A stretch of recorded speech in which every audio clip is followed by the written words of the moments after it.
because of your race, or is there maybe something else at stake? These are very interesting things to ponder. Some of you never have to think about it.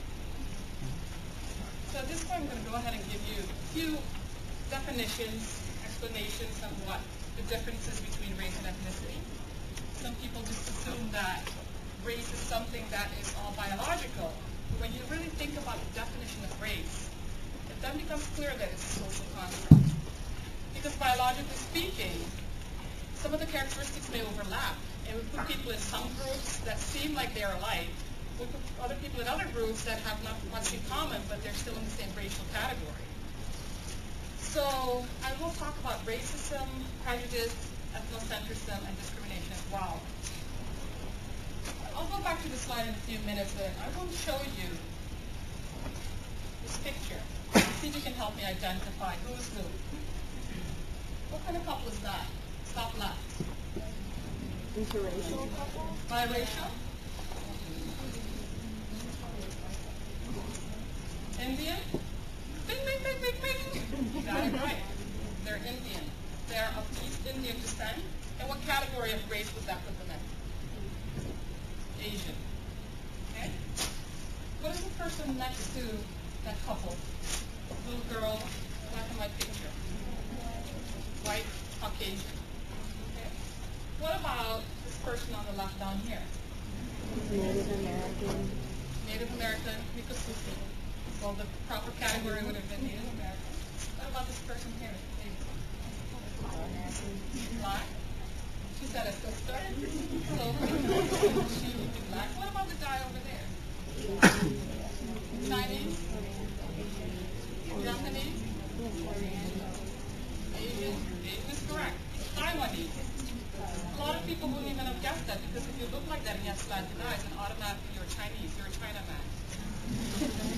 But you know how people may get insulted if they're put in a box with others where they feel they have no commonality with.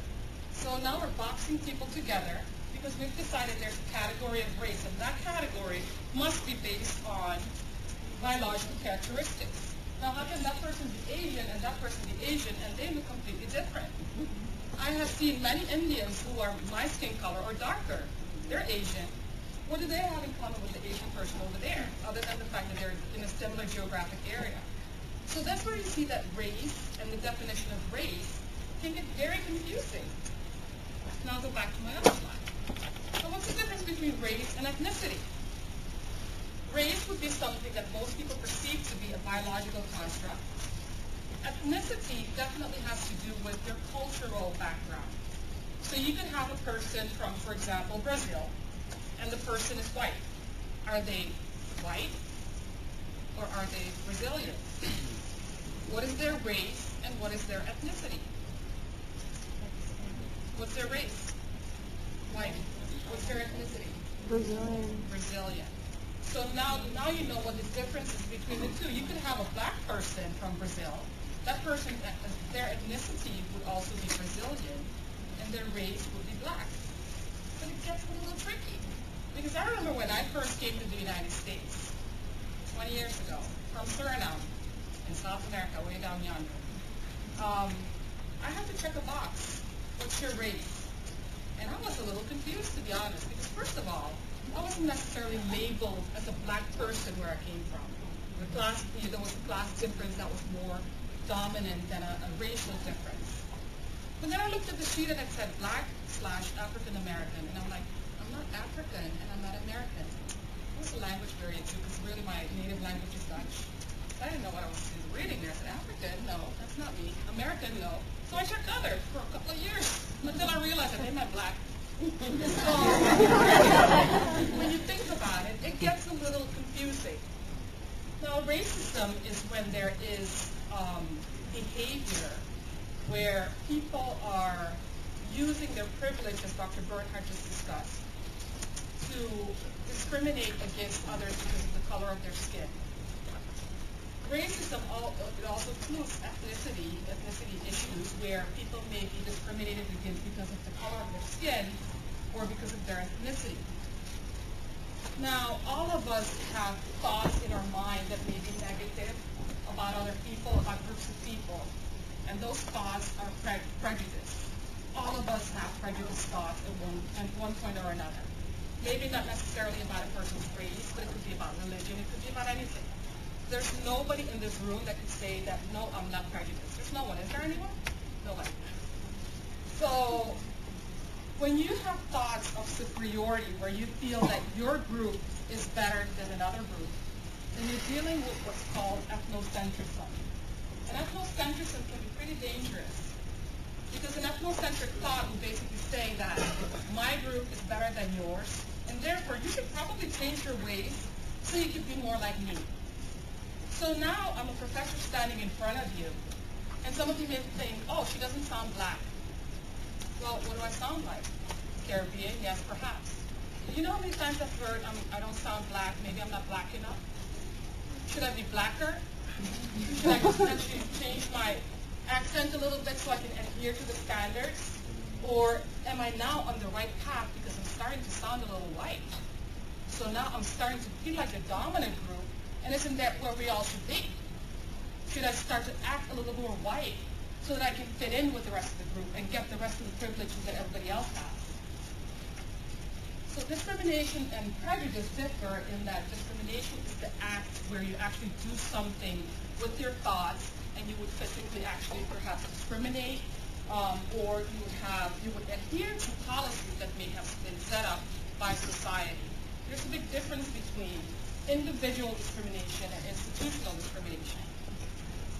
In the skit that we just saw, we actually witnessed what's called individual discrimination, where this guy made a decision based on his prejudicial thoughts that he felt that the people applying for this, specific department are not worthy because of the color of their skin. It's one-on-one. There wasn't a policy written somewhere that states if black people walk in, you should discriminate. However, if we take it back many years, those policies were in place. And those policies were very discriminatory. That would be called institutional discrimination.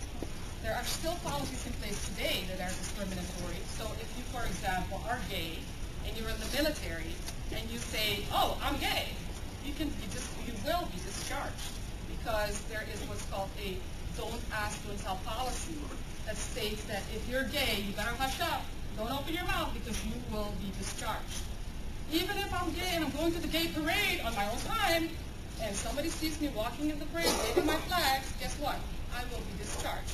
That's an example of institutional discrimination. It's built into the system, and there's oftentimes not much that you can do about it because it's the law. Now, what I'll do now is illustrate a couple of things that you may have thought about before, and maybe didn't speak, you didn't say it out loud. And what's interesting about this is really, I'm going over a list of stereotypes, thoughts that people have in their mind that oftentimes negatively affect the group. And this is a comparison from 1933 to 1995, where black people were actually described as superstitious in 1933, lazy, happy-go-lucky, ignorant, musical, religious, naive, etc., unreliable. Now, when you look at 1995, you see that the stereotypes really haven't changed much. So people are still assumed to be athletic. You know how many times people have asked me if I play basketball because I'm tall and I'm black? I really can't shoot hoops. Sorry to disappoint, but because I'm black and I'm tall means that I can play basketball. So that's, the assumption that you're poor, you're criminal.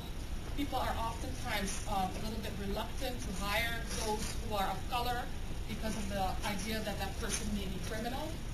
If you are specifically a male who is black, you have to be very careful with how you conduct yourself, how you appear to others. You walk in here with braids and gold teeth and tattoos, people automatically assume that you must have a criminal history. If, however, you appear to be clean and you have that suit on that we saw in the other picture that Professor Bernhardt showed, if you're black, people still assume that you haven't proved yourself because you will be taken, before you will be taken seriously. Now let's look at a couple of other examples of stereotypes that are out there. The assumption is that if you're Asian, you can't drive.